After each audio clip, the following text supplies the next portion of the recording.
Noticentro 1, CMI. Buenas noches, bienvenidos a las noticias. Los siguientes son los 3 hechos más importantes de hoy en Colombia. Otro ataque terrorista por parte de las disidencias de las FARC. El grupo armado, dirigido por alias Iván Mordisco, detonó 150 kilos de explosivos instalados dentro de un vehículo particular en el corregimiento Potrerito de Jamundí, Valle del Cauca. 15 personas quedaron heridas y hubo afectaciones considerables a la infraestructura. Ante este ataque y el de hace 2 días perpetrado en el Cauca, las disidencias anunciaron un cese de operaciones ofensivas contra la fuerza pública y reconocieron el impacto a la comunidad por sus acciones que violan el derecho internacional humanitario. Vamos a hablar más de esta noticia en nuestra emisión nacional a las 9 de la noche. La Fiscalía llevará a juicio a Nicolás Petro por los delitos de lavado de activos y enriquecimiento ilícito. El ente investigador presentará ante un juez el escrito de acusación por los 2 cargos por los que podría pagar más de 10 años de prisión en caso de ser declarado culpable. Ampliación de esta noticia en nuestra emisión nacional a las 9 de la noche. Cayó una fuerte granizada esta tarde en Bogotá. El fenómeno climático generó inundaciones y caos en el norte de la ciudad. El hielo cubrió vías, andenes, zonas verdes, el alcantarillado colapsó, por lo que varias calles quedaron convertidas en una especie de riachuelos. Las localidades más afectadas fueron Chapinero, Barrios Unidos y Suba. El tamaño del granizo fue tal que rompió los techos de algunas viviendas. Varios establecimientos sufrieron daño en sus techos en la zona del 7 de agosto especialmente. Ampliaremos esta noticia en nuestra emisión nacional a las 9 de la noche. Las siguientes son las noticias más importantes del mundo hoy. Ucrania golpea con poderoso ataque de misiles la base de Rusia en el Mar Negro. Escándalo en Estados Unidos. El senador Bob Menéndez es acusado de recibir sobornos. Autoridades hallan lingotes de oro y dinero ocultos en su casa.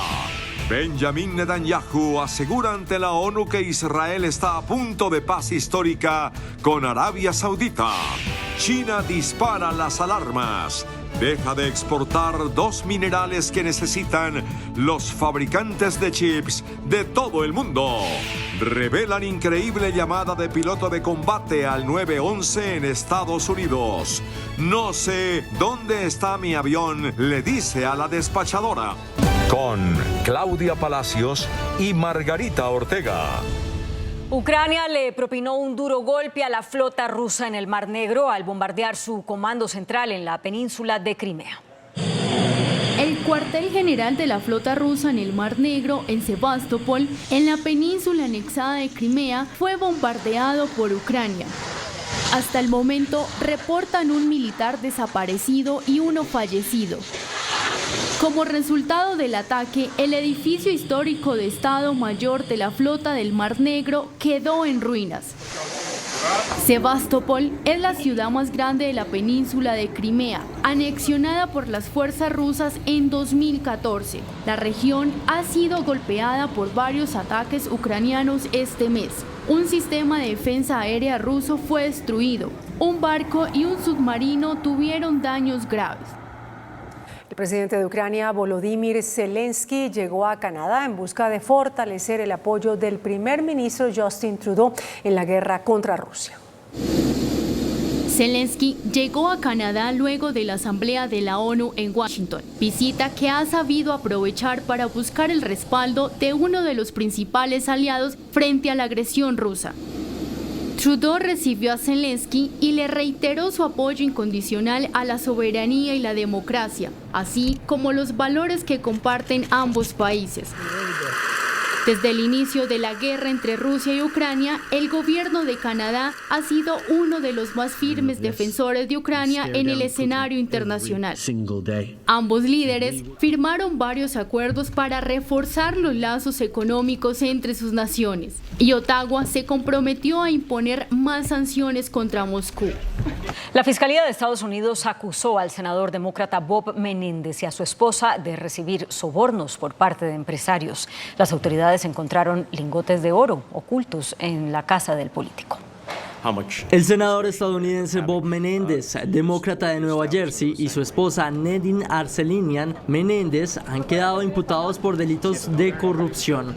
La pareja es sospechosa de haber aceptado sobornos en efectivo, pagos de una hipoteca, lingotes de oro y un automóvil de lujo a cambio de una serie de actos irregulares, incluido el uso de la influencia del legislador como miembro del Comité de Relaciones Exteriores en la Cámara Alta para beneficiar al gobierno de Egipto y a 3 empresarios. The indictment alleges that Senator Menendez used his power and influence, including his leadership role on the Senate Foreign Relations Committee, to benefit the government of Egypt in various ways.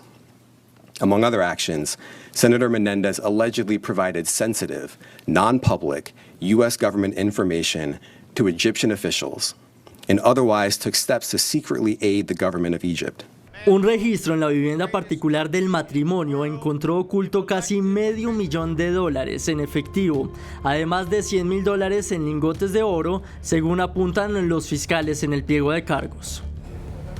Ante la Asamblea General de las Naciones Unidas, el primer ministro de Israel, Benjamín Netanyahu, aseguró que está a punto de alcanzar una paz histórica.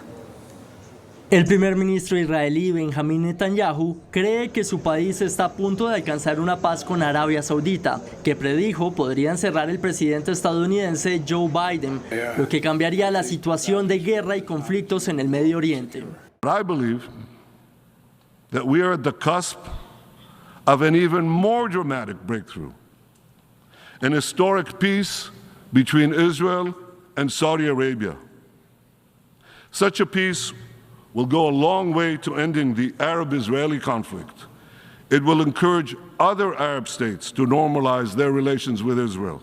El mandatario israelí también afirma que durante mucho tiempo ha buscado hacer paz con los palestinos. Esto siempre y cuando ellos no tengan poder de veto sobre los nuevos tratados de paz entre Israel y los estados árabes. China hizo disparar las alarmas del mundo luego de confirmar que no seguirá exportando 2 minerales que son fundamentales para la elaboración de microchips. China produce y exporta 2 minerales importantes para la fabricación de chips a nivel mundial, alrededor del 80% de galio y cerca del 60% de germanio del mundo.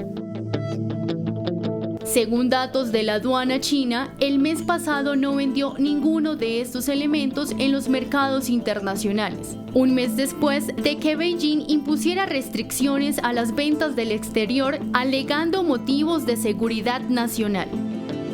El precio del galio ha caído. Se situaba en 1.900 yuanes, un equivalente a $260 por tonelada, casi un 20% menos que a principios de julio.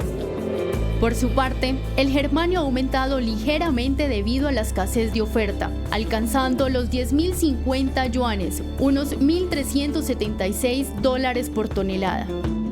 La medida ha intensificado la guerra tecnológica con Estados Unidos por el acceso a la tecnología avanzada de fabricación de chips.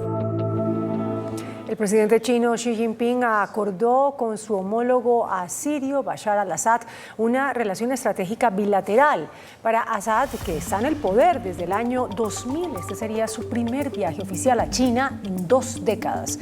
El gigante asiático encontró apoyo financiero para reconstruir su país devastado por el conflicto desde 2011 y tratar de rehabilitar la imagen internacional de su régimen, aislado y acusado de atrocidades durante la guerra. El Papa Francisco inició su visita a Francia con una férrea defensa de los migrantes en toda Europa. Este 22 de septiembre, el sumo pontífice llegó a la ciudad de Marsella, en el sur de Francia, para clausurar la 3ª edición de los Encuentros Mediterráneos, un foro religioso que tiene como tema principal el desafío migratorio. Non abituamoci a considerare i naufragi come fatti di cronaca e i morti in mare come cifre. No, sono nomi e cognomi, sono volti e storie, sono vite spezzate e sogni infranti. Asimismo, el líder de la Iglesia Católica mencionó que es un deber de la humanidad socorrer a los migrantes del Mediterráneo. Se espera que la visita de 2 días finalice con una multitudinaria misa a la cual tiene previsto asistir el presidente Emmanuel Macron. Un encuentro en medio de los grandes desafíos que enfrenta Europa para responder conjuntamente a la crisis migratoria de los últimos meses. La policía de Estados Unidos encontró la grabación de la llamada al servicio de emergencias del piloto del avión de combate F-35 accidentado el pasado fin de semana. En una desconcertante llamada al 911 de Estados Unidos, se escucha a un piloto militar cuyo avión de combate F-35 desapareció temporalmente el pasado fin de semana. Is there any serious bleeding? I don't know. I can't see myself. No, you look fine. You just put scratches. What did the other person say? I feel okay. My back just hurts. Has there been a report of an airplane crash? I have not seen any come up yet. What part of the body was injured? Ma'am, I'm a pilot in a military aircraft and I ejected, so I just rode a parachute down to the ground. Can you please send an ambulance? Yes, sir. I've already told you they're on their way. I'm just required to ask these questions while they're en route. El incidente sigue bajo investigación y los resultados de una junta oficial de revisión podrían tardar meses. Ecuador presentó los resultados de su más reciente censo poblacional. En el informe se detalla que el país está muy cerca de los 17 millones de habitantes y que las mujeres son la mayoría de la población, el 51,3%, mientras que el 48,7% son los hombres. Por su parte, el conteo identificó a más de 425.000 extranjeros en ese país, de los cuales más de la mitad son ciudadanos venezolanos. Inicia el reclutamiento de personas para el ensayo de la vacuna preventiva del VIH denominado VIR 1388. El ensayo clínico es la fase inicial para validar la resistencia y respuesta del sistema inmune con esta vacuna. Entidades pertenecientes a los Institutos Nacionales de Salud de Estados Unidos han dado soporte en términos científicos y financieros para el desarrollo de esta potencial vacuna, proporcionando también fondos para la realización del estudio. YouTube adquirió una nueva herramienta para creadores de contenido que incluye la inteligencia artificial. La plataforma de video más popular de Internet presenta un conjunto de capacidades impulsadas por la inteligencia artificial que ayudarán a los creadores, artistas emergentes y establecidos a crear, editar y compartir contenido de manera novedosa. Las herramientas que integran el EA fueron desarrolladas con el objetivo de que los youtubers puedan ahorrar tiempo durante el proceso creativo y de edición de sus videos para que lleguen a más espectadores. Dentro de las nuevas herramientas está el Dream Screen, una función experimental que permite a los creadores agregar fondos de video o imágenes generados por el EA a sus shorts, simplemente al escribir una idea en un comando.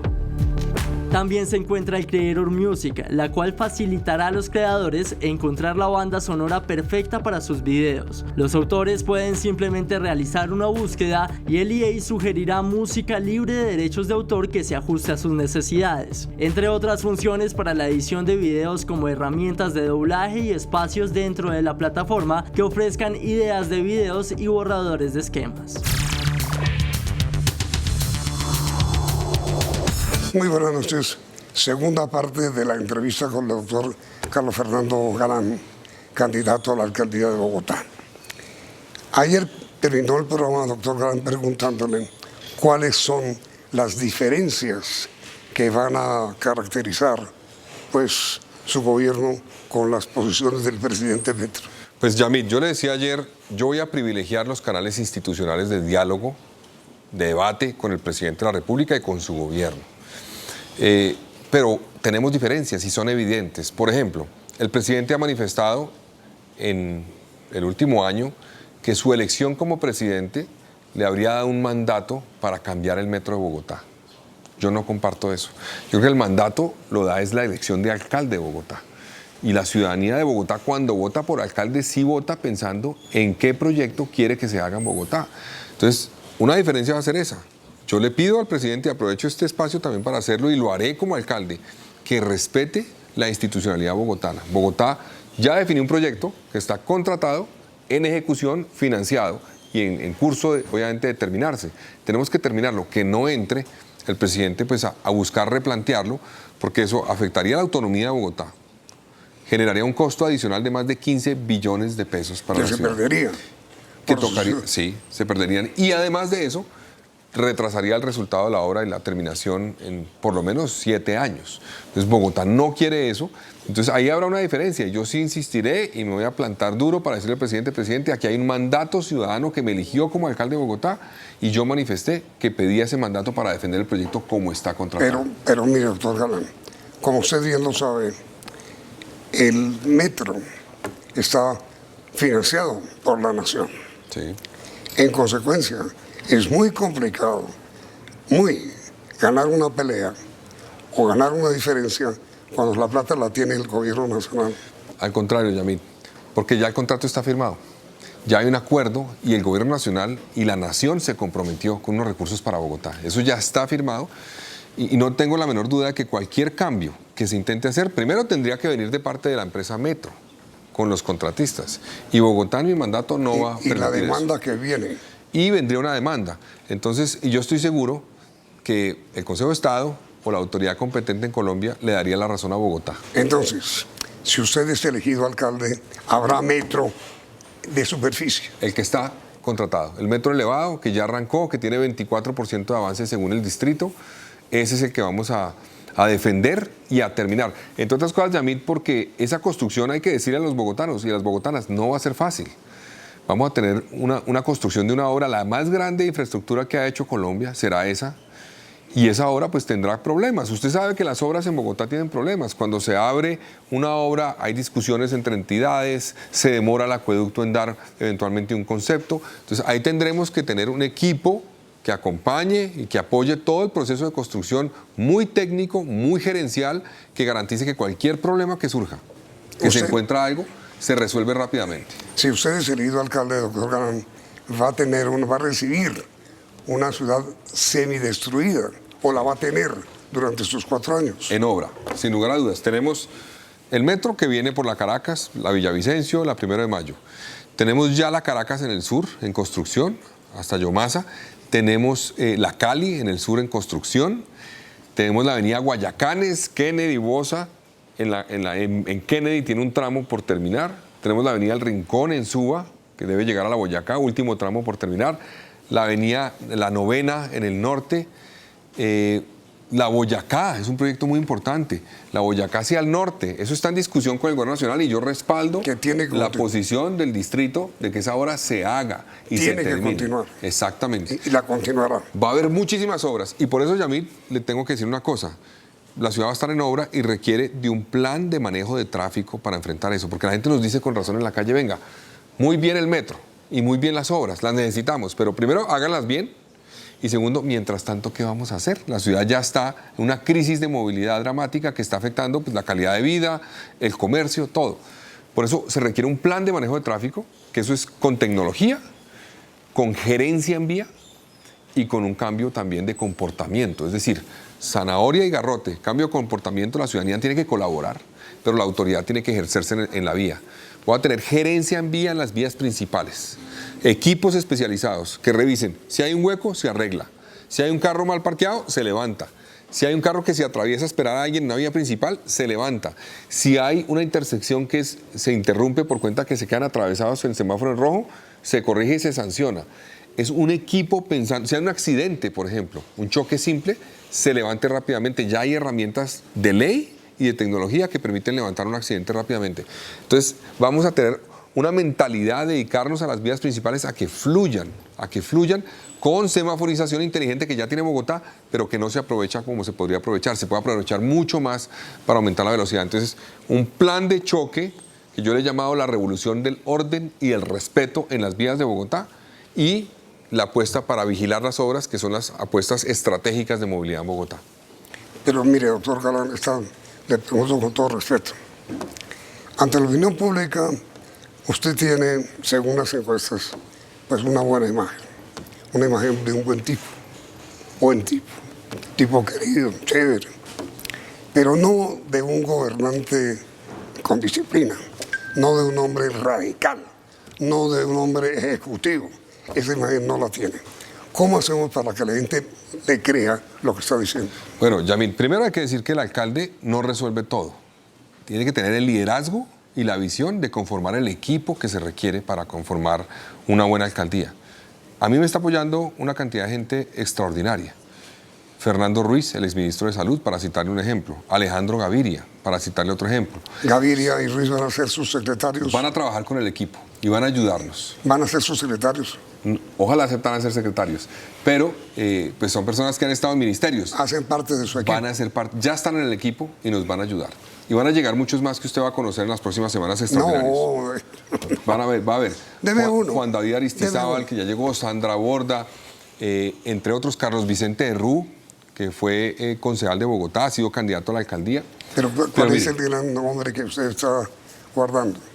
No, es que tenemos que... Usted sabe que eso es un proceso, ¿Todavía no le ha dicho? Requiere armar el mejor equipo, requiere tener capacidad de manejar, digamos, el trabajo con el Consejo, que el Consejo le apueste a los cambios que requiere Bogotá y nos ayude y nos acompañe. ¿Alguno de los candidatos actuales va a trabajar con usted? Pues mire, Yamil, sí me gustaría, pero yo le digo una cosa, yo respeto a esos candidatos, son candidatos a la alcaldía, están ejerciendo, digamos, ¿pero le gustaría su tener derecho. alguno de ellos? Sí, claro que me gustaría su acompañamiento, en muchos casos, me parece que tienen ideas positivas varios de ellos, pero la apuesta mía es el mejor equipo, la visión, la experiencia. Yo conozco Bogotá más que todos los demás que están ahí. Yo llevo estudiando Bogotá 17 años, 2 periodos en el Consejo. Usted sabe, Yamil, que en el Consejo de Bogotá uno participa activamente en más o menos 250 debates al año. Yo participé en más de 1.500 debates sobre problemáticas de ciudad, conociendo el problema, sabiendo la administración qué hace, qué herramientas tiene, qué no tiene. Eso no lo tiene ningún otro candidato. Esa experiencia me permite entender a mí el distrito cómo funciona, cómo son las entidades, qué posibilidades tiene de resolver los problemas, en qué plazos, qué dificultades tiene. Eso no lo tiene ningún otro candidato. Pero digo, me decía usted al comienzo de la entrevista, el gran problema de Bogotá es la inseguridad. ¿Qué va a hacer? Ahí fue cuando yo le dije a usted que había cierta duda sobre su... Primero, cambio de enfoque. Persecución de bandas delincuenciales. Aquí, si seguimos persiguiendo al ladrón en la calle solamente, no vamos a lograr nada. Lo sueltan a cuestión de 48 horas. Es desarticular la banda completa. Eso requiere inteligencia e investigación criminal. ¿Pero cómo desarticulan? Si tiene que ir pirón de los jueces. No, básicamente es que es muy distinto si usted persigue con inteligencia a toda la banda. No solamente a un personaje que lo capturó en flagrancia o que supo que era este personaje. Si usted sabe ese personaje, ¿a quién le venden los celulares?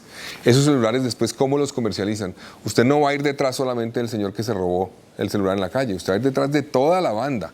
Y con el ejercicio, digamos, de acompañamiento a la rama judicial, usted puede tener otro tipo de acusación en los delitos. Con todo respeto, concierto doctor, para delinquir. mire, con todo respeto le doy un ejemplo de lo que pasa hoy. A una señora le roban el celular.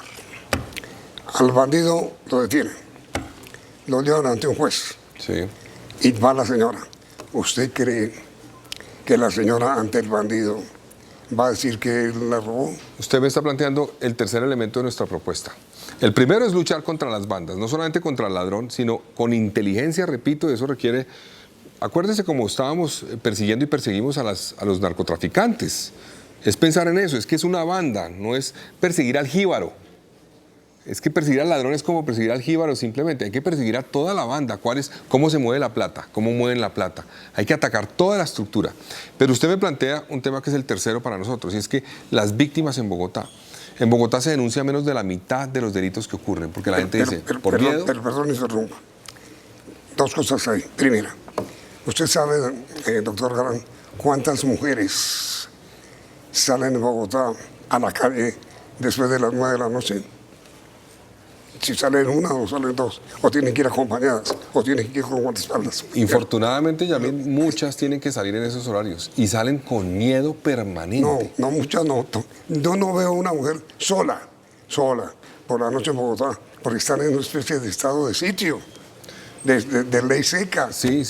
De encerramiento. Pero créame que yo me he encontrado con muchas mujeres que me dicen, yo me subo al Transmilenio a las 6:30 de la tarde, 7. Llego al Portal de las Américas. Cojo después un alimentador que me lleva a Bosa.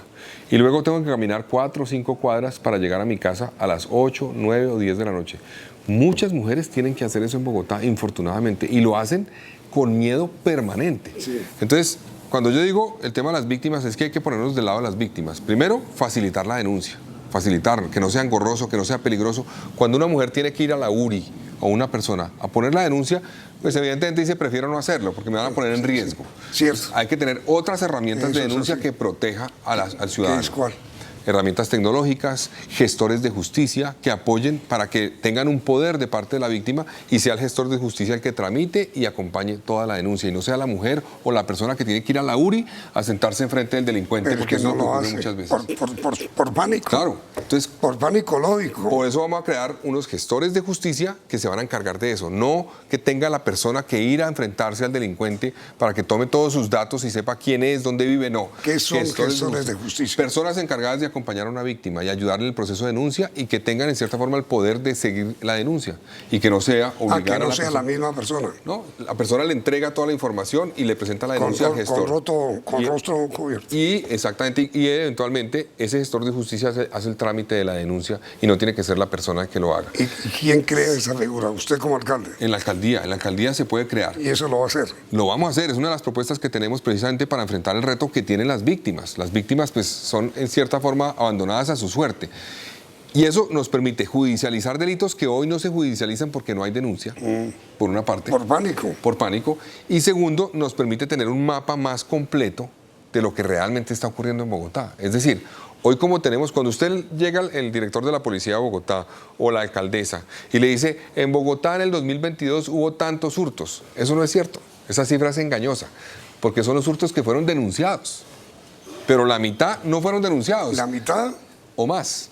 Entonces, al facilitar la denuncia con este tipo de herramientas, vamos a tener un mapa más completo de dónde, cómo y cuándo están ocurriendo los delitos en Bogotá. Es que mire, doctor Galán, da tristeza, pero muchísima tristeza, decir, como lo digo, que la ciudad de Bogotá se volvió intransitable para una mujer sola después de las 8 de la noche.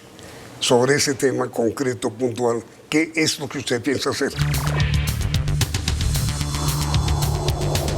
¿Usted qué piensa hacer si es elegido alcalde, doctor Galán, para darle a la mujer seguridad para que pueda transitar como en cualquier capital del mundo después de las 8 de la noche? Yamil, varias cosas. Uno, ya hablamos de que un escenario principal de inseguridad para las mujeres es todo el sistema de transporte público. Y ya hablamos de herramientas, botones de pánico, grupos de reacción inmediata, cámaras que detecten esas agresiones y puedan facilitar la reacción inmediata. Entonces, eso es una herramienta.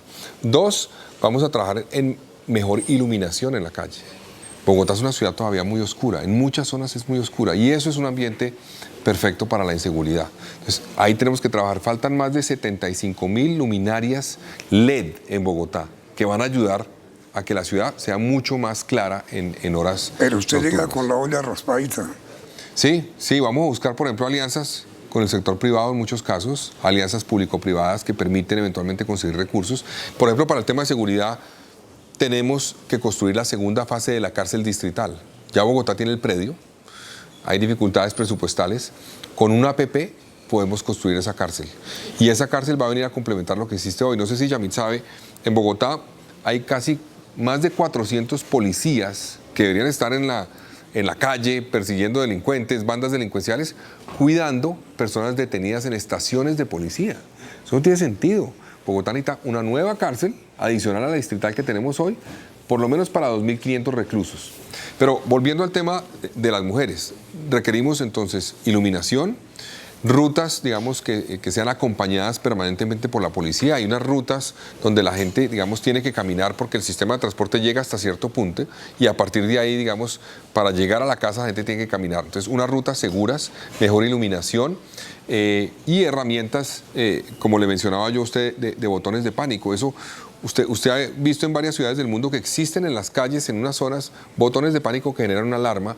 Eso es acompañamiento. Y también el tema de cámaras. Que la ciudadanía sienta que las cámaras instaladas por el distrito y cámaras instaladas por el sector privado o los conjuntos de residenciales sirvan para hacer una red que permita, primero, que los delincuentes se sientan vigilados permanentemente y sepan que están vigilados. Muchas más cámaras que las que tenemos. Y eso con el sector privado se puede hacer, es decir, entiendo que usted me plantea siempre y con razón de dónde sale la plata. Bueno, si uno trabaja con el sector privado que instala cámaras que miran a la vía pública enfrente de un conjunto de residencial o de un comercio, puede acompañarse y conectarlas también a la red de la policía. Entonces, con esas cámaras vigilamos a los delincuentes y le decimos a los ciudadanos, ustedes están siendo acompañados permanentemente. Ahora, mire, el señor presidente, doctor Gustavo Petro, ha anunciado para la semana entrante una gran movilización en Bogotá. Proyecta hacer manifestaciones, proyecta hacer concentraciones, proyecta hacer una gran manifestación de apoyo el día 27, entiendo. ¿Eso es una intervención en política, cree usted, o él está en todo su derecho? Pues Yamil, mire, ¿usted qué cree que diría Gustavo Petro antes de ser presidente si el presidente de la República, otro presidente, hubiera hecho eso o hiciera eso? Yo recuerdo inclusive al presidente Gustavo Petro como candidato, como congresista, acusando permanentemente de participación en política a los diferentes actores. Mire, yo lo que le digo al presidente Petro es, van a buscar cualquier argumento para defender esas reuniones y decir que el gobierno no puede dejar de funcionar por cuenta de que estamos en campaña para elegir al alcalde de Bogotá. Que las hagan, que hagan las reuniones. A mí me llama la atención que se acuerden de Bogotá en este momento. Es decir, el presidente se trató de atravesar al metro y está tratando todavía de atravesarse el metro y cambiarlo. Y eso atrasaría esa obra mucho tiempo. El presidente lo denunció la alcaldesa o el gobierno, le quitaron el ingreso solidario a más de 160.000 personas en Bogotá. Entonces, ahora se acuerdan de Bogotá porque están angustiados. Que hagan las reuniones. La gente en Bogotá para mí no es boba. Y se va a dar cuenta que eso es básicamente una estrategia política para buscar fortalecer una candidatura que ellos respaldan. Y yo creo que la gente los va a castigar en las urnas. Eso se le va a devolver al presidente. Pero, a ver, también se devuelve contra usted, porque hay sectores dentro de la opinión pública que afirman que usted es el candidato de la alcaldesa Claudia. ¿Sabe por qué dicen eso, Yamil? Básicamente porque yo he dicho que Bogotá no puede arrancar de cero. Cada vez que llega un alcalde, busca echar para atrás lo que hizo el anterior. Y eso en parte es lo que nos tiene en este momento con problemas como no tener el metro. Entonces yo he dicho que aquello que va bien lo vamos a continuar. El metro lo vamos a continuar. El sistema distrital de cuidado que creó la alcaldesa lo vamos a continuar. El programa Jóvenes a la U que creó esta administración lo vamos a continuar.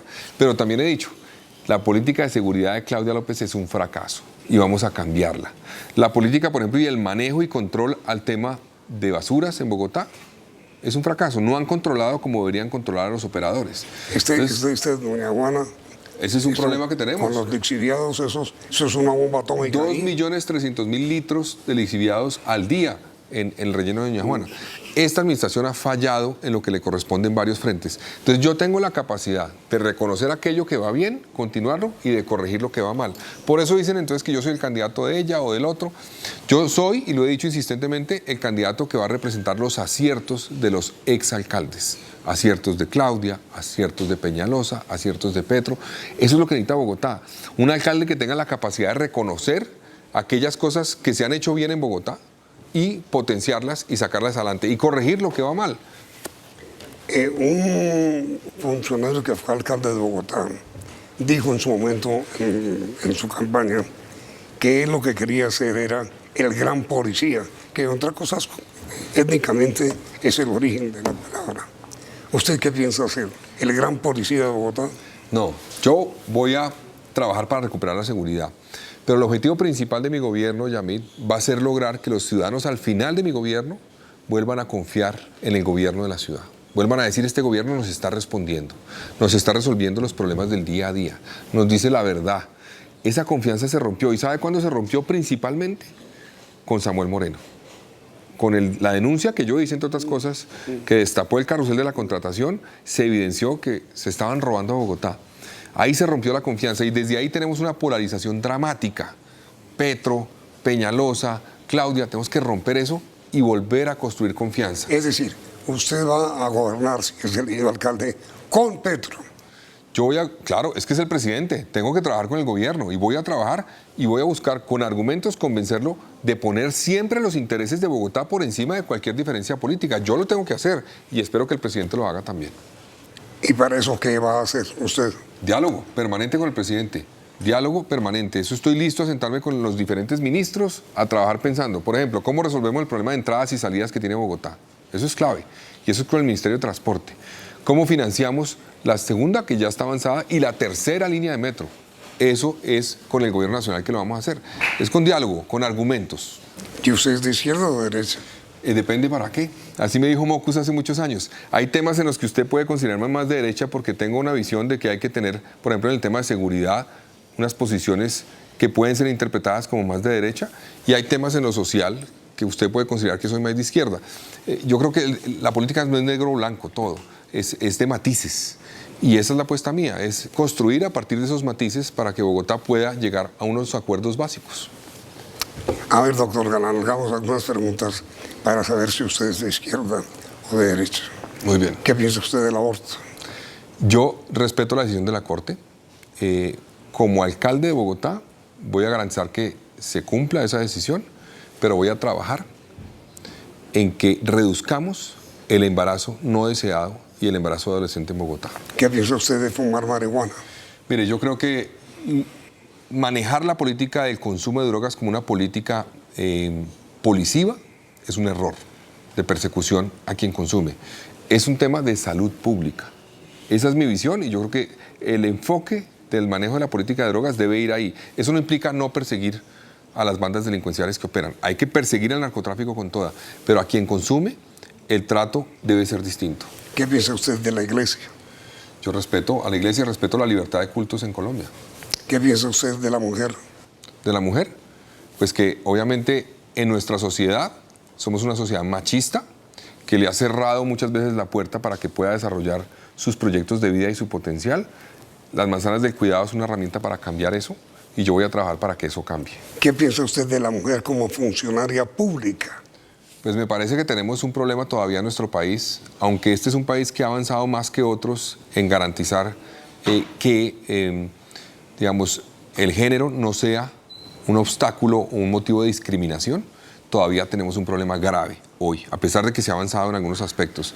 Y en eso tenemos que trabajar. Por ejemplo, el hecho de que no haya una candidata en este momento a la alcaldía de Bogotá muestra eso, muestra ese problema que tenemos en la democracia colombiana y tenemos que luchar en muchos frentes. Eso arranca en los colegios, en garantizar que no haya sesgos para lo que estudian las niñas. Las niñas deben poder estudiar y debe permitírseles estudiar en cierta forma y promover que estudien lo que quieran. No decir, esto es más para niñas, esto es más para niños. Ahí arranca el problema de discriminación en nuestra sociedad. ¿Qué piensa usted de la pobreza? Pues mire, Bogotá tiene una situación crítica en este momento de pobreza, crítica. Tenemos 30% de habitantes de Bogotá que no comen 3 comidas al día. Entonces, para mí es un tema que tenemos que enfrentar y es una decisión de Estado con políticas focalizadas que le llegue a esa población. Si usted es elegido alcalde y es alcalde, ¿quiere que la ciudad lo recuerde como qué? ¿El alcalde que qué? El alcalde que logró que la ciudad recuperara la esperanza y la confianza en su gobierno. Yo le he dicho a la gente, yo no voy a resolver todos los problemas en 4 años. Los que lo dicen que vamos a resolver todo en 4 están engañándonos. Pero sí, mi apuesta es que la ciudadanía sienta al final de mi gobierno que las cosas van por buen camino, que están mejorando, que estamos resolviendo los problemas y que su gobierno, el gobierno que yo voy a liderar, le responde a las inquietudes que vive en el territorio. Pero prioridad, seguridad. Sí, es la prioridad número 1, pero como lo hablamos hoy, hay otros retos que son igual o más importantes. El hambre. Doctor Galán, muchas gracias. Muchas gracias. Que tenga usted muchísima suerte. Muchas gracias. Muy amable, doctor Galán, y a ustedes gracias por la sintonía. Y los invitamos a que continúen aquí, en Noticentro 1, CMI. Noticentro 1, CMI. Disidencias de las FARC atacan con carro bomba cerca a una escuela y un hospital. 15 heridos. Reconocen que infringieron normas del derecho internacional humanitario y anuncian suspensión de acciones ofensivas.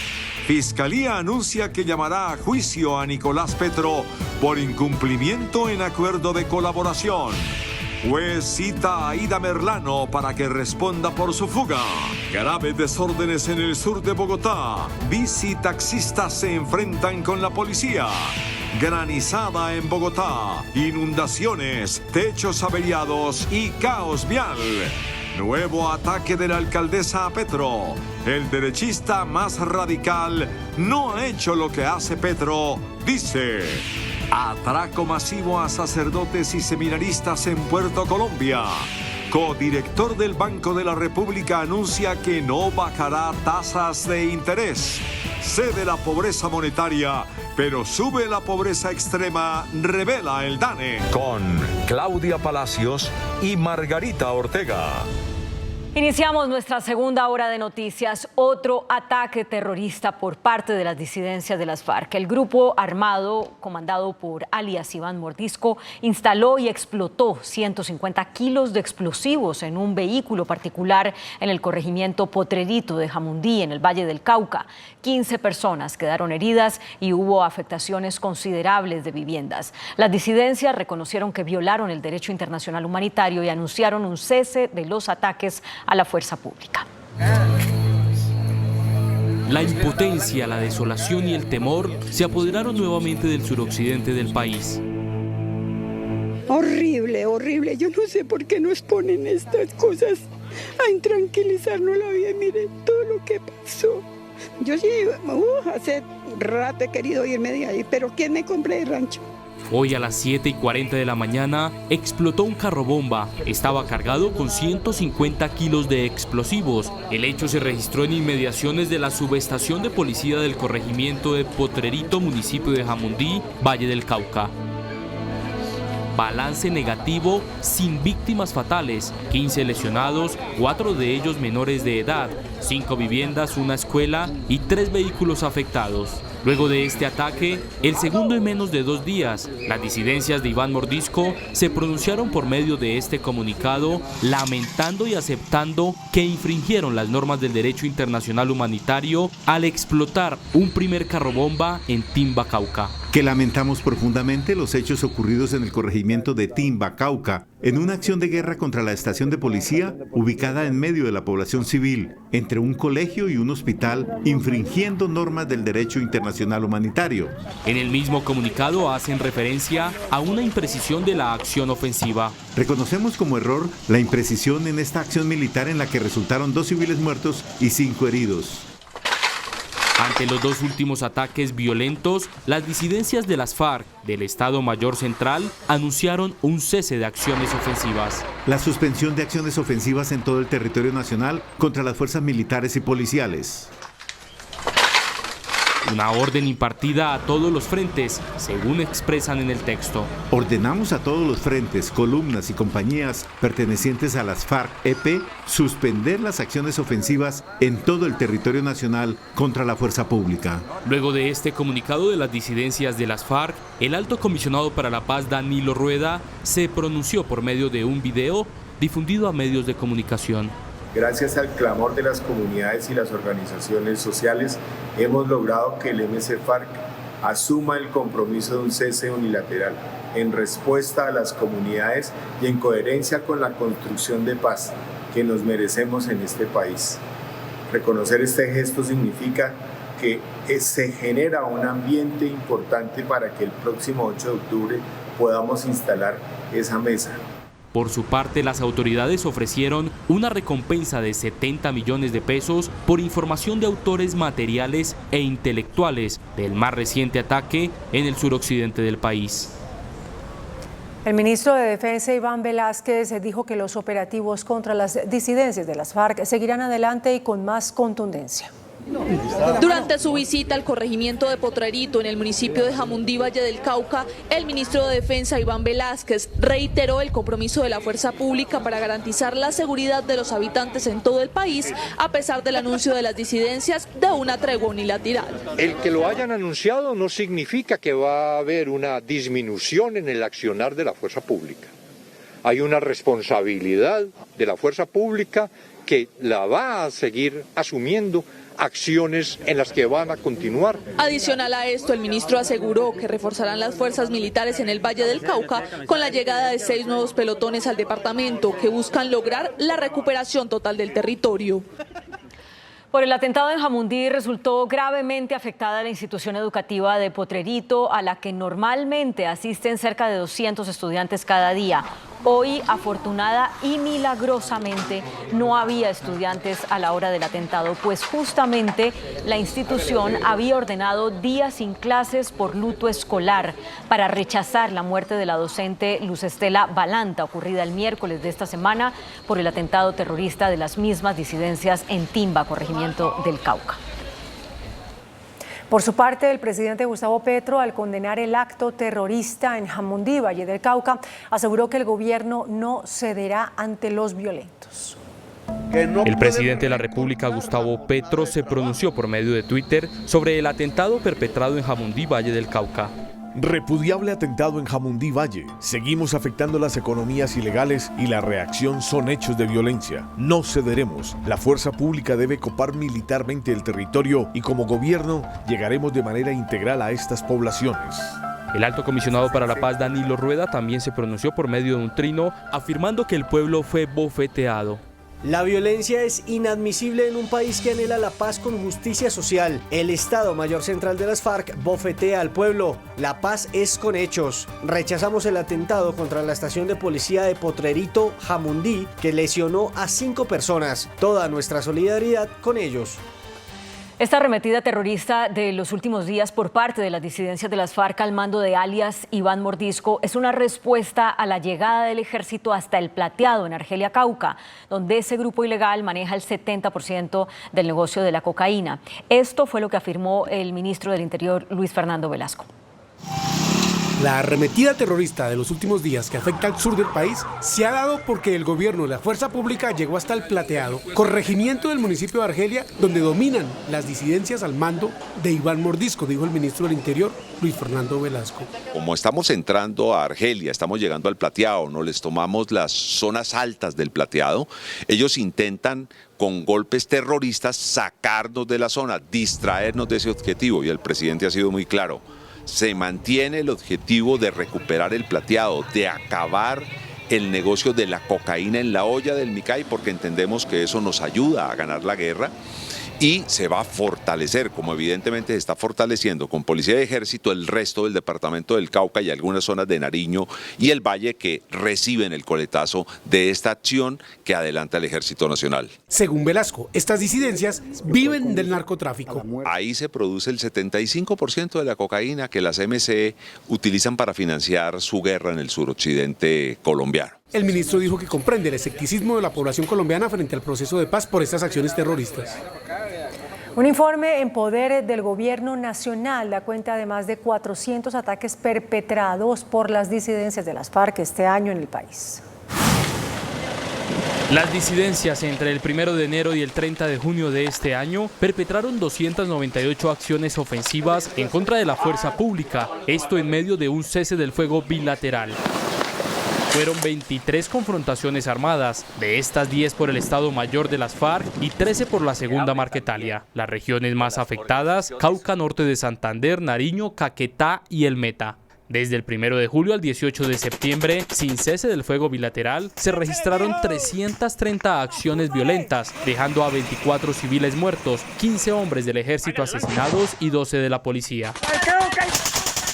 Cauca, con 158 ataques, fue el departamento con más hechos violentos. En medio del cese del fuego bilateral con el ELN, que inició el 3 de agosto con corte al 18 de septiembre de este año, se registraron 42 acciones violentas, esto en contra de población civil y fuerza pública.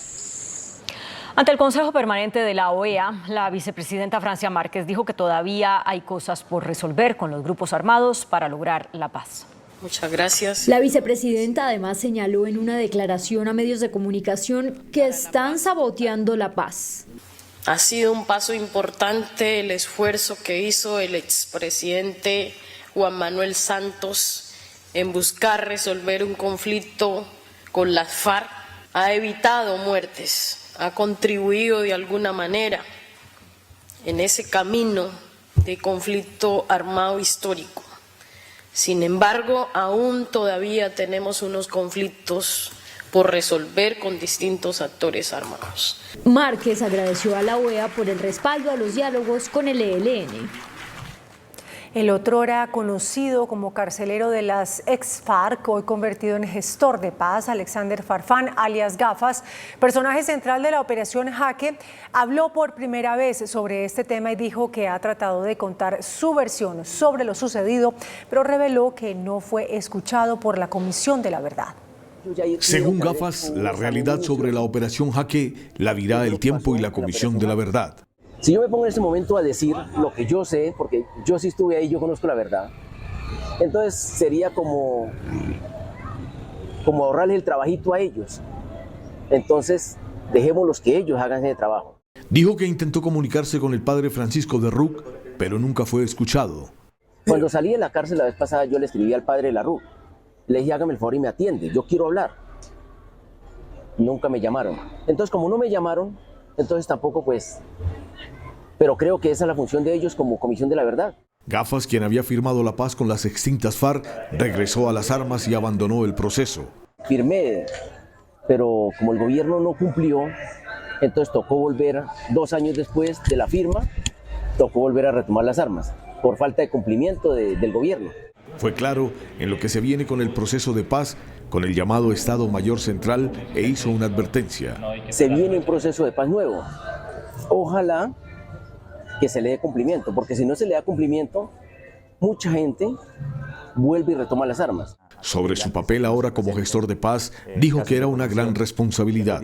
La Fiscalía llevará a juicio a Nicolás Petro por 2 delitos ante la incertidumbre sobre su colaboración con la justicia, según confirmaron fuentes del proceso a Noticentro 1 CMI. Fuentes del ente acusador confirmaron que el fiscal Mario Burgos llevará a juicio al hijo del presidente Gustavo Petro, Nicolás Petro, señalado de lavar más de 1.000 millones de pesos que pidió bajo promesas de que llegarían a la campaña presidencial, pero que terminaron en sus cuentas personales. Pese a que Petro logró su libertad asegurando que sería testigo de la fiscalía, las conversaciones no avanzaron tras un mes y los fiscales del caso decidieron seguir adelante con el proceso, lo que concluirá con el llamado a juicio que se dará en los próximos días. El exfiscal y profesor universitario Daniel Cardona explica que pese a no llegar hasta ahora a un acuerdo con la Fiscalía, Petro podrá enfrentar su proceso en libertad a menos que los fiscales argumenten nuevos hechos por los que deba ser recapturado. La única posibilidad de que haya una restricción de la libertad por cuenta de este proceso es que termine incumpliendo las obligaciones que se le impusieron en su momento por parte del juez de control de garantías, o por el otro lado, que existan motivos nuevos que aconsejen la restricción de la libertad. Nicolás Petro tendrá que enfrentar un juicio por los delitos de lavado de activos y enriquecimiento ilícito, cargos que contemplan penas por más de 10 años de prisión, según explica el exfiscal. Para el próximo 29 de septiembre quedó citada la excongresista Aida Merlano con el fin de que responda en juicio por los hechos que rodearon su fuga en 2019. El próximo 29 de septiembre la excongresista Aida Merlano tendrá que responder ante un juez por el delito de fuga de presos, cargo por el que la Fiscalía la llevará a juicio. La exparlamentaria será citada por los hechos que rodearon su cinematográfica fuga en un centro odontológico en 2019 en Bogotá, que concluyó con su recaptura en Venezuela. Y para evitar ir a juicio, incluso la excongresista Aida Merlano le ha ofrecido a la Fiscalía su colaboración para hablar sobre otras personas que estuvieron presuntamente involucradas en su fuga y para hablar también sobre presunta corrupción electoral en la costa atlántica. Después de la campaña, en caso de ser declarada culpable, Merlano podría enfrentar una nueva condena de hasta 8 años de prisión. En graves desórdenes se derivó una protesta contra los operativos que adelantan las autoridades contra los visitaxistas en el sur de Bogotá. Lo que empezó como una protesta de visitaxistas terminó en violentos disturbios. Los manifestantes bloquearon por completo la avenida Ciudad de Cali a pocas cuadras del Portal de las Américas. Atravesaron y quemaron llantas. También lanzaron piedras, lo que desató un enfrentamiento con la fuerza pública. La protesta se salió de control y vándalos aprovecharon para robar y atacar en medio de la confrontación a los motociclistas que transitaban desprevenidos por la zona. Además, arremetieron contra un carro de bomberos. Nosotros estamos pidiendo que Petro ministro se presente y la alcaldesa se presente y que nos baje la canasta familiar y los transporte y la gasolina. Y aquí la gente se está muriendo de hambre. Si tienen para el desayuno, no tienen para el almuerzo. Encapuchados, la mayoría bicitaxistas menores de edad, protagonizaron la violenta protesta. Esta joven, por ejemplo, que durante horas lanzó piedras, fue capturada y otro de los manifestantes resultó herido con las mismas piedras que lanzaban. El bloqueo en la avenida Ciudad de Cali paralizó por completo la operación de Transmilenio en la Troncal Américas. Llevamos como casi media hora caminando porque está muy feo. Mientras unos protestaban por las inmovilizaciones de bicitaxis, esta semana se han llevado por ahí unos 10 bicitaxis. Otros se hicieron su agosto. Hasta allá, hasta Américas, 4.000 por persona. Se hizo el quincenazo ahí. Sobre las 5 de la tarde y después de 6 horas de enfrentamientos, se restableció la operación de Transmilenio. La fuerte granizada de las últimas horas en Bogotá provocó inundaciones, dejó techos averiados y generó caos en el tráfico vehicular. Una fuerte granizada se registró esta tarde en Bogotá. El fenómeno climático generó varias emergencias en el norte de la ciudad. El hielo cubrió vías, andenes y zonas verdes. El alcantarillado colapsó, por lo que varias calles quedaron convertidas en caudalosos ríos. Las localidades más afectadas fueron Chapinero y Barrios Unidos, sobre todo el sector del 7 de agosto. Además, en la localidad de Suba, el tamaño del granizo fue de tal magnitud que rompió los techos de algunas viviendas. El portal de Transmilenio de esta localidad fue invadido por el agua. Los usuarios tuvieron que hacer maniobras para abordar los buses. ¡Cuidado! La operación del sistema registró retrasos como consecuencia de la emergencia. En Cali, las autoridades lograron controlar el incendio en el sector de Altos de Menga, en el norte de la ciudad. El fuego habría sido provocado por personas malintencionadas. Cerca de 100 unidades del Cuerpo de Bomberos Voluntarios de Cali lograron controlar la conflagración. El fuego consumió más de 200 hectáreas de fauna y flora en el sector. Una vivienda resultó gravemente afectada. Se dio la pobreza monetaria en el país, pero aumentó el número de personas que viven con solo 6.600 pesos al día. Esto fue lo que dijo el DANE. 1.3 millones de personas salieron de la pobreza monetaria en el 2022, que para ese año se ubicó en el 36.6%, es decir, 18.331.941 ciudadanos viven con un poco más de 396.000 pesos al mes. La ciudad que reporta una mayor incidencia de pobreza monetaria es Quibdó, tanto en 2021 como en 2022. En 2021 alcanzó 67.4%, en 2022 se reduce a 62.3%. Sincelejo tiene una incidencia de 47.9% en 2021 y 49.5% en 2022, y Riohacha pasa de 50.3% en 2021 a 48.8% en 2022. El informe del DANE también da cuenta de un aumento en la pobreza extrema, que fue de 13.8% en el año anterior, con 6.904.501 personas viviendo con 6.620 pesos al día. Esto es un incremento desde 6.773.594 que van en 2021. Ese incremento fue exactamente de 130.907 personas. Las ciudades con mayor pobreza extrema en Colombia son Quibdó 31.7%, Riohacha 23.3% y Ibagué 17.6%. Los industriales del país, encabezados por el presidente de la ANDI, Bruce McMaster, proponen que alrededor de las reformas laboral y de salud se construya una política de creación de empleos formales y de aumento de la cobertura en salud con el fin de combatir la pobreza. Frente al informe que divulgó hoy el DANE reportando que la pobreza monetaria en Colombia cayó en casi un 3%, el presidente de la ANDI aseguró que los industriales del país consideran que debe haber una reingeniería en las políticas para combatir la pobreza. Estimó que un buen recurso serían las reformas laboral y de salud.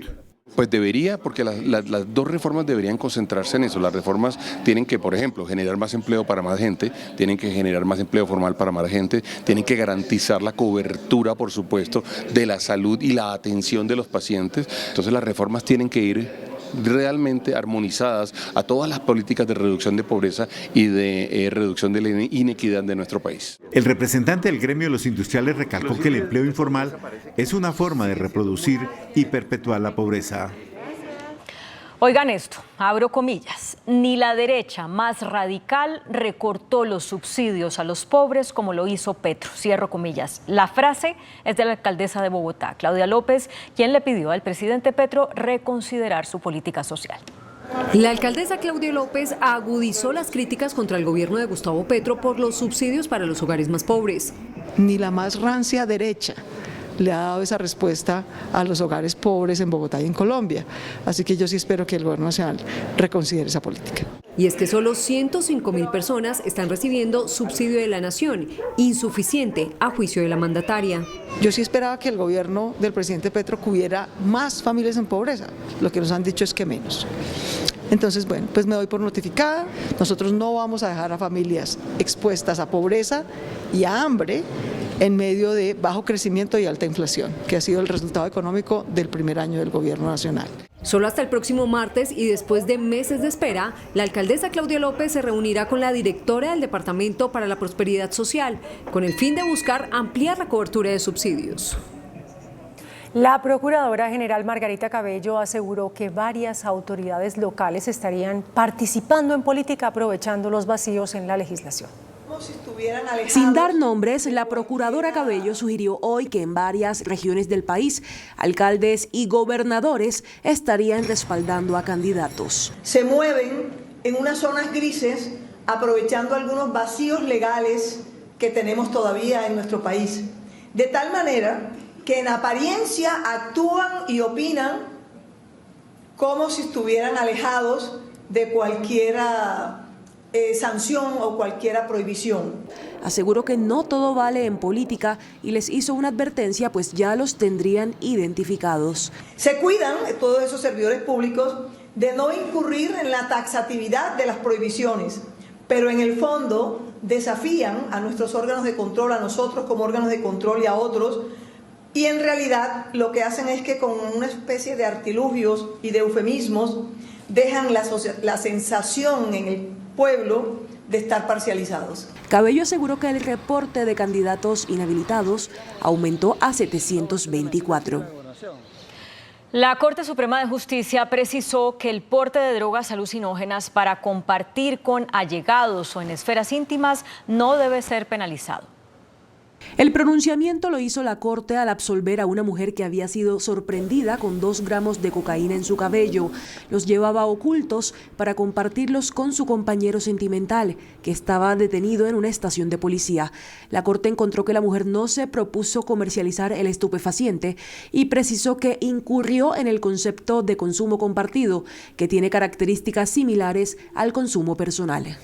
El portador como consumidor habitual u ocasional no se plantea la distribución de la sustancia a sujetos indeterminados y lleva consigo la droga para su consumo personal o para suministrarla y compartirla sin ánimo de lucro con un estrecho círculo de individuos con los que detenta una relación personal. En el Atlántico, un grupo de sacerdotes y seminaristas fue víctima de un atraco mientras hacían un retiro espiritual.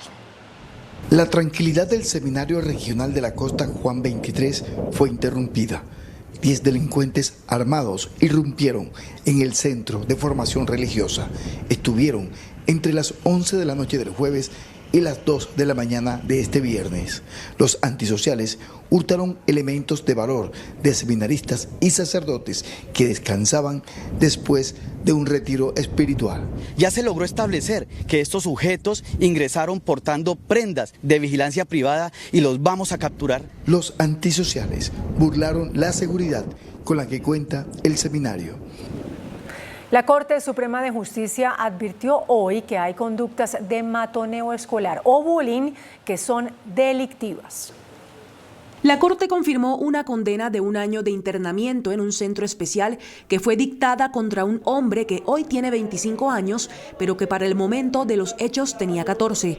El entonces adolescente fue condenado por agredir sexualmente a un compañero, a quien desnudó junto a otros colegas para ponerle un objeto entre las nalgas, tomarle fotos y humillarlo de diversas maneras. Aunque el hombre alegó que se trataba de una broma pesada y que no todo bullying debe ser penalizado, esto dijo la Corte.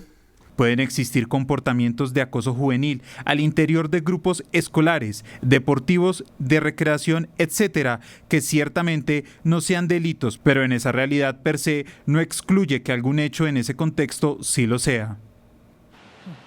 El ciclista y campeón nacional Miguel Ángel Superman López fue víctima de retención forzada y hurto en su propia finca en Pesca, municipio de Boyacá. El deportista fue interceptado por 3 personas, quienes lo retuvieron durante 3 horas y le hurtaron su camioneta, un celular y 800.000 pesos. El actual campeón nacional de contrarreloj individual se encuentra bien de salud y atento a la acción de las autoridades.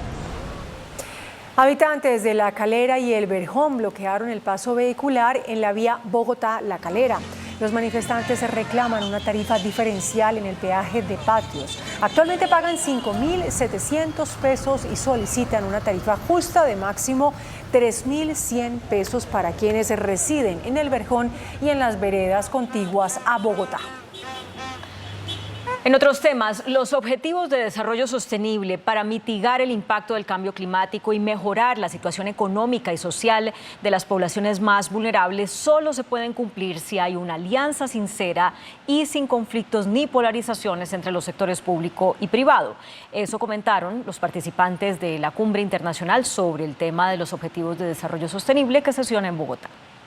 La cumbre P4G Colombia 2023 reúne países de América, Europa y Asia que realizan alianzas transformadoras para la sostenibilidad, apoyados por 3 países donantes: Dinamarca, Corea del Sur y Países Bajos. Los conferencistas principales de la primera jornada abordaron el rol de los sectores público y privado en el uso sostenible de la biodiversidad y la contención de la deforestación, y destacaron la importancia de la acción entre ambos sectores. We all have the chance to drive solutions that help us to meet the same goal, a just and sustainable future for us all. Only 15% of the SDGs at this moment are en route to be met, and in Latin America, none of them are en route to be met. Los objetivos de desarrollo sostenible están más avanzados en lo ambiental que en lo social, aseguraron los conferencistas. Con un sentido homenaje al maestro Fernando Botero, en el Salón Elíptico del Congreso se instaló la Cámara Ardiente. El presidente Gustavo Petro no asistió. Con 1 minuto de silencio arrancó la sesión extraordinaria en el Legislativo colombiano para rendir honores al maestro Fernando Botero. Su hija, Lina Botero, entregó un sentido discurso en honor a su padre. Él llevaba el país firmemente inscrito en su corazón. Él decía que para ser universal hay que primero ser local, porque al tocar las raíces de su tierra, toca también las fibras más profundas y comunes a todos los seres humanos. Un emotivo momento se vivió cuando Lina Botero recordó el instante cuando su padre anunció al país que iba a donar a Colombia obras de sus 35 años de trabajo, que hoy reposan en el Museo Botero, Museo de Antioquia y la Plaza Botero en Medellín. Cuando estaba descolgando las obras de sus propias paredes, dejándolas limpias, le pregunté: ¿por qué no regalas todo pero dejas al menos estas? Y me respondió: porque un regalo que no duele no es un buen regalo. Que en paz descanse el maestro Botero. El Departamento de Justicia de Estados Unidos acusó de corrupción al senador Bob Menéndez. De otra parte, el ejército de Ucrania bombardeó el cuartel general de la Armada rusa en el Mar Negro. Y Benjamín Netanyahu dijo ante la ONU que, abro comillas, estamos en la cúspide de un avance espectacular para lograr la paz entre Israel y Arabia Saudita, cierro comillas. Las noticias del mundo en Noticentro 1 CMI.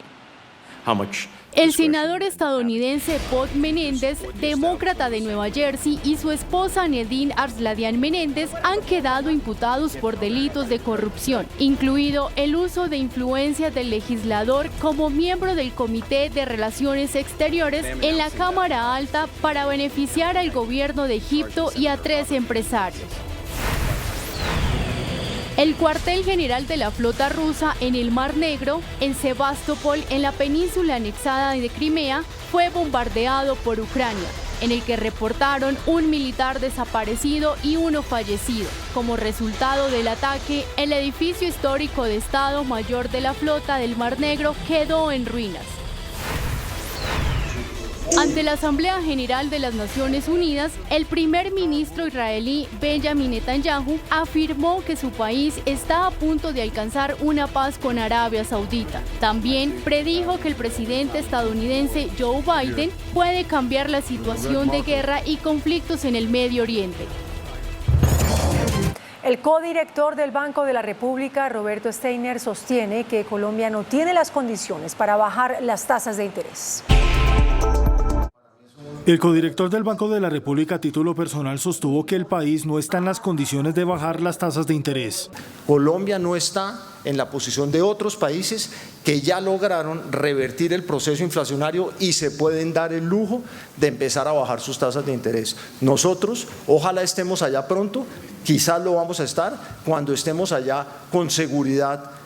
Se tomarán las medidas necesarias. El directivo manifestó que la inflación mantiene riesgos como los ajustes al salario mínimo y espera que no se den altos incrementos para 2024.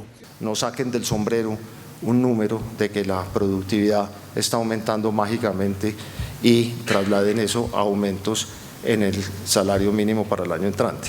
Finalmente, los exministros de Hacienda José Antonio Campo y Mauricio Cárdenas dividieron opiniones sobre las tasas de interés. El primero considera que ya es posible un recorte, mientras el segundo sostiene que no es prudente.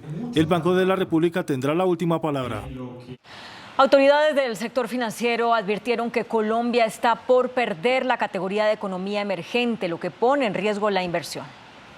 La advertencia fue hecha por el autorregulador del mercado de valores y la Superintendencia Financiera al señalar que el mercado de capitales afronta una crisis de liquidez por falta de emisores importantes en la bolsa de valores. La clasificación del país emergente podría perderse y caer al mercado frontera, donde fondos y empresas no invierten, restándole competitividad al país. Colombia está en riesgo de calificar en ciertos índices internacionales como un mercado frontera y no como un mercado emergente. Eso puede tener consecuencias negativas en qué tan atractivo es el país para los inversionistas extranjeros. Para el superintendente financiero urge la entrada de al menos 3 emisores de alta categoría para mantener el rango de economía emergente en desarrollo. Si no logramos tener 3 emisores con ciertas calidades de liquidez, 3 nos ponen en el mercado frontera.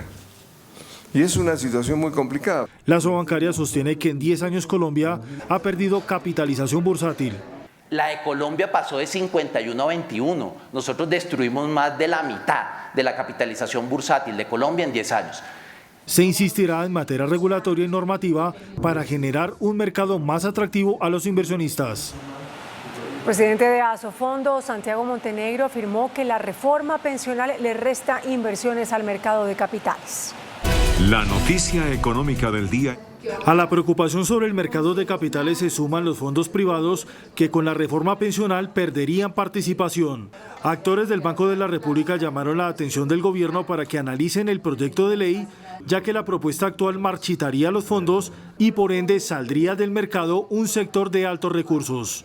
En un momento en que el mercado de capitales está tan delicado, esta reforma infortunadamente va a llegar a empeorar las cosas. La financiación que aportan los fondos son tanto para el sector privado como para el público. Va a desplomar el ahorro macroeconómico y por lo tanto la disponibilidad de recursos para financiar a las empresas, incluso para financiar al mismo gobierno. Desde Asofondos se insiste en bajar el umbral a un salario mínimo para las cotizaciones en Colpensiones. El índice de capitalización de la bolsa, que mide el comportamiento de las 20 principales acciones, cerró a la baja. El índice selectivo MSCI Colcap de la Bolsa de Valores de Colombia bajó 0,46% a 1.090 puntos. La acción preferencial de Cementos Argos fue la que más subió, con una valorización de 8,01% a 2.938 pesos. La acción de Ecopetrol fue la que más cayó, con una pérdida de 5,59% a 2.330 pesos. También la acción de Ecopetrol fue la más negociada de la jornada, al movilizar más de 28.435 millones de pesos. El dólar cerró al alza. Indicadores económicos en Noticentro 1, CMI. La tasa representativa del mercado que regirá hasta el próximo lunes será de 3.948 pesos con 70 centavos. Los profesionales del cambio compran la divisa en promedio en 3.880 pesos y la venden en 3.920 pesos. Un euro cuesta 4.204 pesos con 20 centavos. La libra de café en Nueva York se cotizó a $1.51. El azúcar se transó en 27,1 centavos de dólar la libra. El barril de petróleo WTI se cotizó en $90.33. La referencia Brent para Colombia se cotizó en $93.73. Una acción de Ecopetrol cuesta 2.330 pesos. Hasta aquí Noticentro 1, CMI.